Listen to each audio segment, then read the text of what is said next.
اعوذ باللہ من الشیطان الرجیم بسم اللہ الرحمن الرحیم السلام علیکم رحمۃ اللہ وبرکاتہ۔ نمرود و مردود نے سنا اور ویسا ہی کیا، اور ایک مصائب کو اپنے ساتھ لے کر اس تابوت پر سوار ہو کر آسمان کی طرف چلا۔ جب بلند ہوا، تیر کو کمان سے لگا کر چاہا کہ آسمان کی طرف لگائے، اسی وقت اس کے مصائب نے کہا، اے نمرود، تو یہ کیا کرتا ہے؟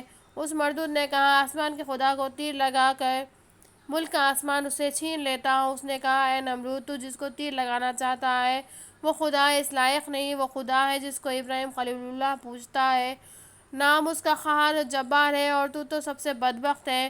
تب نمرود پلید نے غصے میں آ کر اس کو وہاں سے ڈھکیل کر گرا دیا۔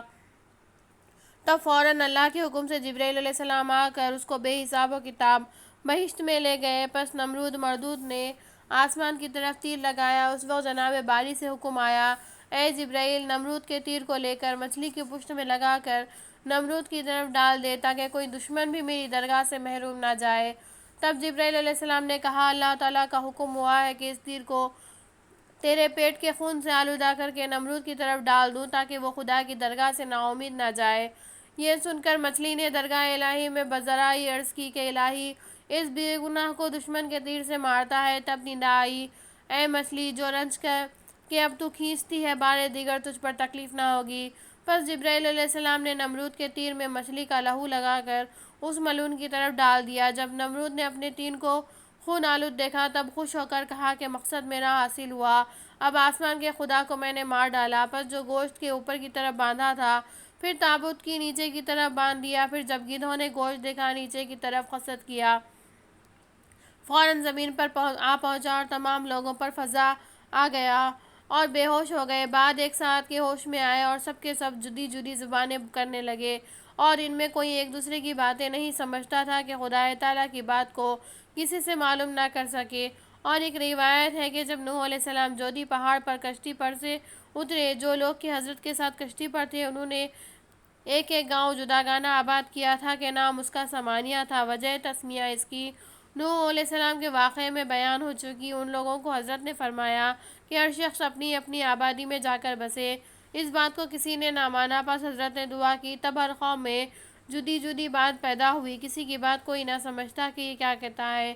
اسی سبب سے سب متفرق ہو کر اطراف جہاں میں شہر آباد کر کے عمارت بنا کر بسے۔ اور دوسرا قول یہ ہے کہ کشتی میں نوح علیہ السلام کے ساتھ کسی نے دشمنی پیدا کی تھی۔ وہ بولے، جب نوح علیہ السلام کشتی سے اترے گا، ہم اس کو مار ڈالیں گے۔ وہ لوگ کشتی سے باہر نکلے، تب خدا تعالیٰ نے زبان ہر ایک کی مختلف کر دی، تاکہ کسی کی بات کوئی نہ سمجھے اور نوح علیہ السلام کے ساتھ دشمنی نہ کر سکے۔ تب ہر ایک اپنے اپنے حال پر رہ گیا۔ القصہ، جب نمرود اللعین آسمان پر سے زمین پر آیا، حضرت ابراہیم علیہ السلام سے کہا، دیکھ، تیرے خدا کو میں نے مار ڈالا، میرے تیر میں جو خون لگا ہوا ہے یہ اسی کا نشان ہے۔ اب تیرے خدا سے ملک آسمان میں نے چھین لیا۔ حضرت ابراہیم علیہ السلام نے کہا، اے نمرود، میرے خدا کو کوئی نہیں مار سکتا، اور نہ وہ مرنے والا ہے، وہ سب پر قادر ہے، وہ قہار ہے، اور وہ سب مقہور ہے، وہ رازق ہے اور سب مرزوق ہے، اور وہ خالق ہے، سب مخلوق ہے۔ پھر اس لعین نے کہا، اے ابراہیم، تیرے خدا کا لشکر کتنا ہوگا؟ تیرے خدا کو تو آسمان پر مار چکا ہوں، اس کے لشکر کو بھی مار ڈالوں گا۔ حضرت نے اسے کہا، میرے خدا کی لشکر کی کوئی خبر نہیں جانتا سوائے اس کے، جیسا کہ اللہ تعالیٰ فرماتا ہے۔ ترجمہ، اور کوئی نہیں جانتا تیرے رب کا لشکر مگر وہی۔ نمرود نے حضرت ابراہیم علیہ السلام سے کہا، میں اپنے لشکر جمع کرتا ہوں، تو بھی اپنے خدا کا لشکر جمع کر، تاکہ میرے ساتھ مقابلہ ہو۔ حضرت نے فرمایا، اے مردود، تو اپنا لشکر جمع کر، میرا خدا کن فیکون میں جمع کرے گا۔ تب اس مردود نے مشرق اور مغرب اور روم اور ترکستان اور ہند سے تمام لشکر و فوج بلا کر جمع کیا۔ 300 فرسنگ یعنی 900 کوس تک اس کے لشکر کی چھاؤنی پڑی تھی۔ 60 برس تک اسی خیال باطل اور فکر بیہودہ میں پڑا رہا۔ تمام لشکر و فوج زمین پر بابل میں لا کر جمع کیا۔ حضرت ابراہیم علیہ السلام نے کہا، اے پلید، خدا سے شرم کر کے تمام مخلوقات کا خالق و رازق ہے، اس سے ذرا ڈر، اور اپنے خالق جان کے اس نے تجھے دنیا میں سلطنت دی اور آخرت میں بھی وہی دینے والا ہے۔ اس پلید نے کہا، مجھے تیرے خدا سے کچھ حاجت نہیں۔ تب حضرت نے خدا سے دعا مانگی، اے بار اللہ، یہ ملعون نافرمان تیرے ساتھ مقابلہ کرنا چاہتا ہے، تو اس کو ہلاک کر۔ تب جبرائیل علیہ السلام آئے اور کہا کہ حضرت کو کہا کہ تمہاری دعا قبول ہوئی۔ پس نمرود نے 60 لاکھ سوار ذرا پوش تیار کر کے حضرت ابراہیم علیہ السلام سے کہا تیرے خدا کو اگر طاقت ہے تو کہہ دے کہ دنیا کی بادشاہی ہم سے چھین لے، مگر پہلے میری فوج سے آ کر لڑے۔ تب حضرت نے جناب باری میں عرض کی، حکم آیا کہ تو کیا مانگتا ہے؟ حضرت نے کہا تیری مخلوقات میں مچھر ادنا ضعیف اور ہر جانور کی خوراک ہے، میں اسے مانگتا ہوں۔ فرشتوں کو حکم ہوا کہ مچھروں کو چھوڑ دے، اور اسی وقت فرشتوں کو فرمان ہوا کہ تم کوہ قاف میں جا کر مچھروں کے سوراخ میں سے ایک سوراخ کھول دو۔ فرشتوں نے عرض کی الہی کتنے مچھر چھوڑے؟ حکم ہوا کہ 60 لاکھ، تاکہ ہر ایک سوار کے مقابلے میں لشکر نمرود کے ایک ایک ہو جائے، تو نمرود اپنی قوت اور شجاعت کو دیکھے اور معلوم کرے۔ فرشتوں نے حکم الہی سے جا کر ایک سوراخ اس میں سے کھول دیا، تب مچھر ابر کے مانند زمین بابل میں جہاں ان کی لشکرگاہ تھی جا پہنچے، اور جناب باری کا حکم ہوا اے مچھروں تمہاری خوراک نمرود کے لشکروں کو اور اس کو میں نے کر دیا، تم جا کر کھاؤ۔ تب حضرت ابراہیم علیہ السلام نے اسے جا کر کہا اے نمرود دیکھ میرے خدا کی فوج آ پہنچی۔ تب نمرود نے دیکھا کہ مانند ابر سیاہ کی ہوا پر کچھ چلا آتا ہے۔ تب اس لین نے اپنے سپاہیوں کے کہا کہ ہاں ہوشیار رہو، علم کھڑا کرو اور نخارہ بجاؤ۔ انہوں نے ویسا ہی کیا، اور کہتے ہیں کہ شور و غلغلے سے نمرود کے لشکریوں کی زمین پر زلزلہ پڑ گیا تھا، تو فوج الہی آ پہنچی۔ وہ شور و غل آدمیوں کی مچھروں کی آواز سے کم ہو گیا، اور جہاں پر فضا پڑ گیا اور مچھروں کے غل سے جہاں پر ہوا اور خروش کو اس مردود کا جاتا رہا، اور ہر سوار کے سر پر ایک ایک مچھر بیٹھ گیا، اور سونڈ اپنی انہوں کے سروں میں چبھا چبھا کر مغز اور گوشت اور پوشت اور رگ اور آنت اور خون سواری سمیت سب کا سب کھا گئے، اور خدا کے فضل سے مچھر ذرا بھی باندھے نہیں ہوتے، اور دوسری روایت ہے کہ ہڈی تک ان کی کھا گئے تھے۔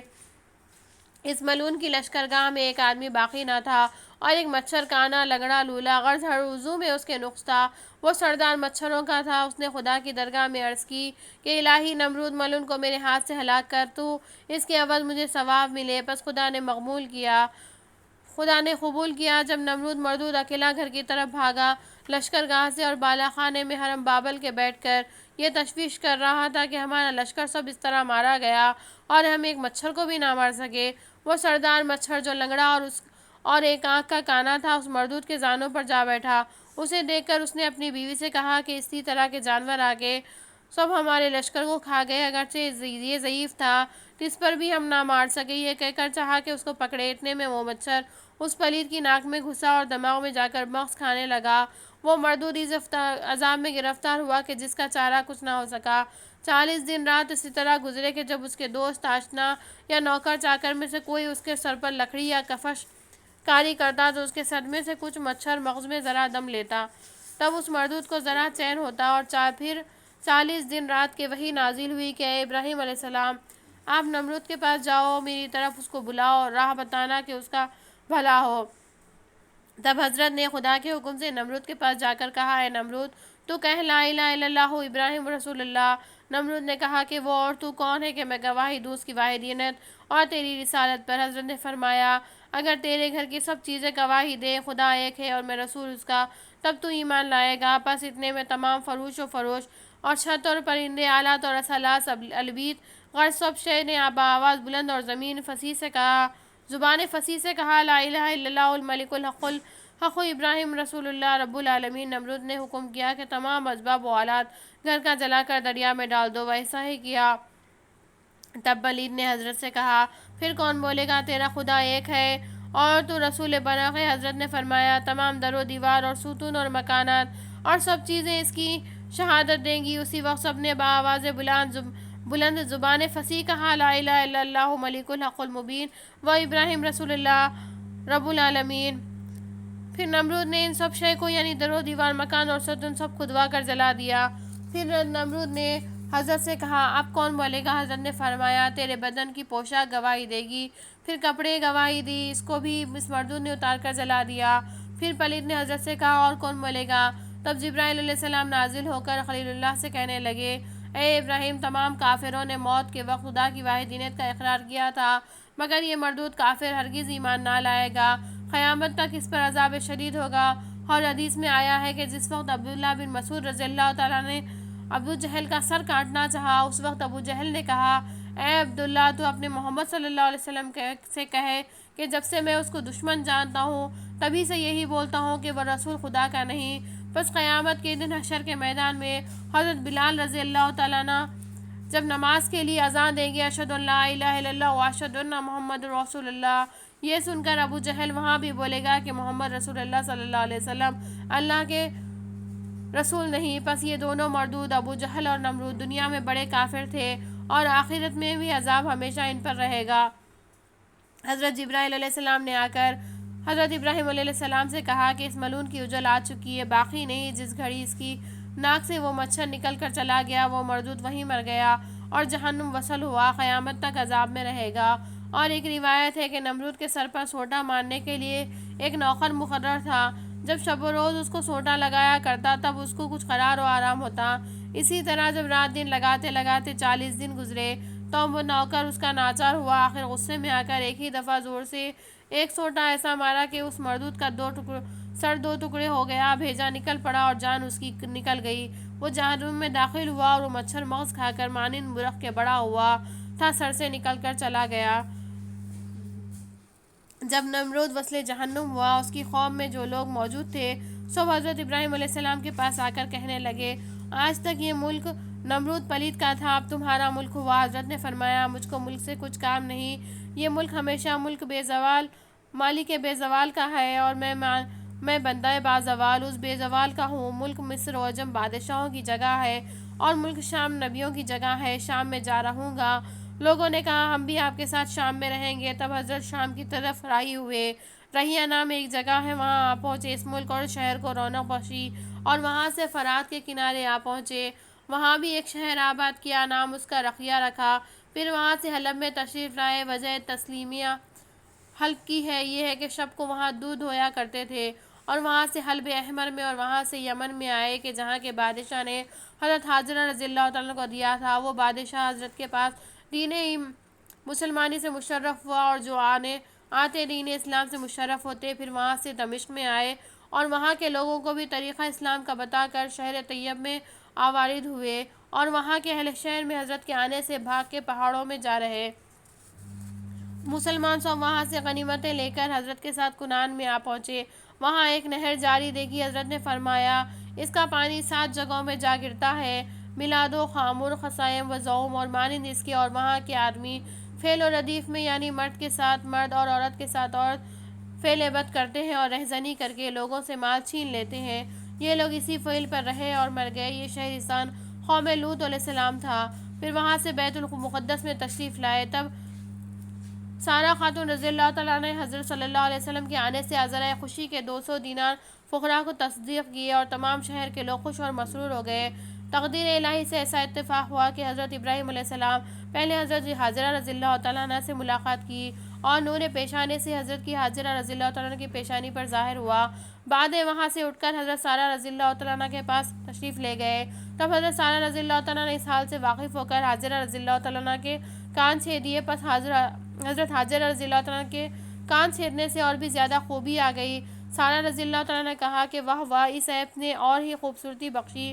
پھر غصہ ہو کر ان کا ختنہ کر دیا۔ تب اللہ کا حکم ہوا کہ ابراہیم علیہ السلام، میں نے تمام زن و مرد پر یہ سنت حاجرہ رضی اللہ تعالیٰ کی جاری رکھی کہ تب سب امت ان کی قیامت تک پیروی کرے۔ حضرت سارہ رضی اللہ تعالیٰ عنہ کو اور غیرت پیدا ہوئی۔ حضرت ابراہیم علیہ السلام سے بولی کہ مجھ کو برداشت نہیں ہے کہ حاجرہ رضی اللہ تعالیٰ کو فرزند ہو اور مجھ کو نہ ہو۔ جب 9 مہینے گزرے تب حاجرہ رضی اللہ تعالیٰ عنہ سے حضرت اسماعیل علیہ السلام تب ولید ہوئے۔ بعد سارہ رضی اللہ تعالیٰ عنہ نے حضرت ابراہیم علیہ السلام سے کہا، اگر حاجرہ یہاں رہے گی تو میں نہ رہوں گی، یہاں سے کہیں چلی جاؤں گی، تو ان کو یہاں سے کہیں ایسی جگہ پر لے جا کر رکھو کہ میوے اور آبادی نہ ہو، تاکہ یہ آرام نہ پائے اور میں اسے نہ دیکھوں۔ ابراہیم علیہ السلام اس بات کو سن کر بہت مطرود و متفکر ہوئے۔ اتنے میں جبرائیل علیہ السلام نے آ کر فرمایا، اے ابراہیم علیہ السلام، سارہ رضی اللہ تعالیٰ جو کہتی ہیں سو کرو۔ وہ پس حضرت حاجرہ رضی اللہ تعالیٰ اور اسماعیل ذبیح اللہ کو ایک اونٹ پر سوار کیا۔ آپ بھی ایک اونٹ پر سوار ہو کر بیت المقدس سے نکل کر اب جہاں خانہ کعبہ ہے وہاں آ پہنچے۔ تب حضرت نے حاجرہ رضی اللہ تعالیٰ کہا، تم یہاں ذرا ٹھہرو، میں آتا ہوں۔ حاجرہ رضی اللہ تعالیٰ اسماعیل علیہ السلام کو لے کر وہاں بیٹھی رہیں اور ابراہیم علیہ السلام دلگیر ہو کر آنسو بہاتے ہوئے شام کی طرف تشریف لے گئے۔ جب 2 گھڑی گزری دیکھا حضرت ابراہیم علیہ السلام تشریف نہ لائے اور آفتاب گرم ہوا، سر پر گرمی پہنچی، مارے پیاس کی حضرت حاجرہ رضی اللہ تعالیٰ عنہ کو کوہ صفا اور مروہ کی طرف دوڑی، کہیں پانی نہ دیکھا۔ اسی طرح پانی کے لیے صفا سے مروہ، مروہ سے صفا پر 7 مرتبہ دوڑی، پانی نہ پایا، حیران رہی۔ اور یہ دوڑنا صفا اور مروہ کا 7 دفعہ اہل سنت و جماعت کے مذہب میں حاجیوں پر قیامت تک سنت حاجرہ رضی اللہ تعالیٰ عنہ کی جاری رہی کہ 7 مرتبہ دونوں پہاڑوں کی طرف حاجی سب دوڑتے ہیں۔ جب حضرت اسماعیل علیہ السلام کو حاجرہ رضی اللہ تعالیٰ عنہ اس میدان میں کہ اب جس جہاں پر چاہے زمزم ہے لٹا کر پانی کے لیے صفا و مروہ کی طرف دوڑی اور پانی نہ پایا، چہرے کا رنگ متغیر ہو گیا، تب حضرت اسماعیل علیہ السلام کے پاس آ کر دیکھا کہ پیاس کے مارے جس جہاں پر حضرت اسماعیل علیہ السلام نے زمین پر دونوں پیروں کے پاشنے مارے تھے پانی کا فوارہ جاری ہے اور پانی زمین پر رواں ہوا، تب حاجرہ رضی اللہ تعالیٰ شاد ہو کر کہنے لگی الحمدللہ، یہ مبارک فرزند اللہ نے مجھ کو عنایت کیا۔ بس وہی پانی پی کر سیر ہوئی اور خاک اور پتھر لا کر چاروں طرف سے اس پانی کو بند کیا۔ روایت کی ہے کہ حضرت حاجرہ رضی اللہ تعالیٰ وہ پانی اگر بند نہ کرتی تو وہ پانی مکے کے ملک میں قیامت تک جاری رہتا۔ پس جو کھانے پینے کا تھا کھا لیا۔ اتفاقاً ایک روز سوداگروں کا قافلہ پانی کی تلاش کرتا ہوا مائع مویشی پیاسا صفا پر آیا، دیکھا کہ ایک عورت پانی کے کنارے بیٹھی ہے۔ ان سبوں نے اس جائے پر کبھی پانی نہ دیکھا تھا، متعجب ہوئے رہے اور آگے بڑھ کر حضرت حاجرہ رضی اللہ عنہ کے پاس گئے اور بولے تم کون ہو، یہاں کیوں بیٹھی ہو؟ حضرت حاجرہ رضی اللہ عنہ نے جو حال آپ پر اور حضرت اسماعیل علیہ السلام پر اور ماجرا پانی کا گزرا تھا سب سرگزشت انہیں کہہ سنائی۔ وہ بولے اگر اجازت ہو تو تمہارے پاس ہم بودوباش اختیار کریں اور پانی کے عوض ہر سال تم کو عشر دیویں تاکہ ہم کو پانی حلال ہو۔ حضرت حاجرہ رضی اللہ عنہ نے فرمایا اچھا۔ تب وہ وہاں آئے اور خیمہ کھڑا کیا، اونٹوں اور بکریوں کو چراگاہ میں چھوڑ دیا، بہت دنوں تک وہاں رہے۔ اس عرصے میں حضرت اسماعیل علیہ السلام بالغ ہوئے اور حضرت حاجرہ رضی اللہ عنہ پشم بن کر اپنی قوت کرتی تھی۔ اسی طرح ایک مدت گزری۔